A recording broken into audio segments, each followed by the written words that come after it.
Just going to end off with the subject of the new development bank, and this is the BRICS development bank effectively.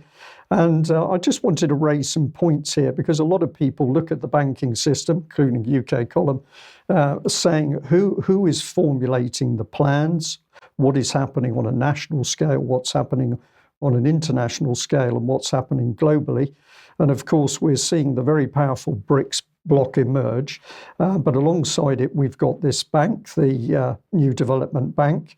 I just put out this policy document to give you an idea of the sorts of things that they're involved in. But here's the policy document on New Development Bank sovereign loans and loans with sovereign guarantee. So if you go to the website, you can check out the real material itself.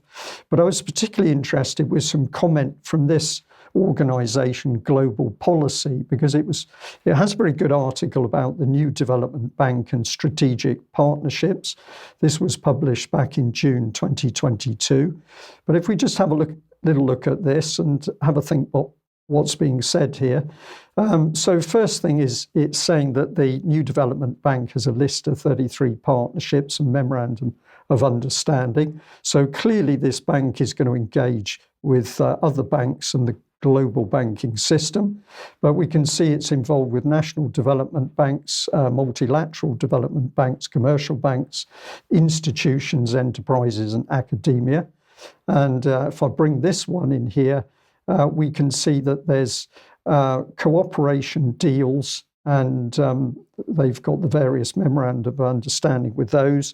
But I noticed that the European Bank of Reconstruction and Development was mentioned here, which of course is hovering on the borders with Ukraine.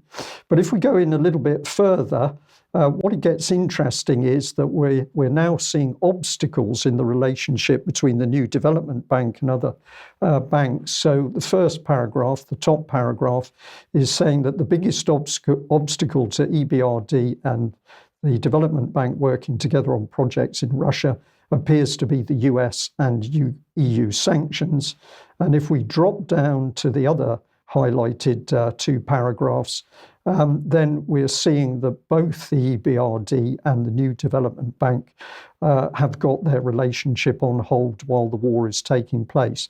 And the point I'd just like to make out of this is that this is clearly quite a complex situation, and it's not simply as easy as saying, well, the banks are all working together to control things, because clearly we can see that in the banking structure at the moment, at least on a global scale, there's some clear falling out.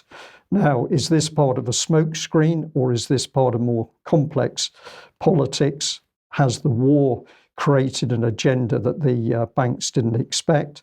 I don't have an answer for that, but I'm going to encourage people to at least have a look in some of this material and have a think about where that may be headed.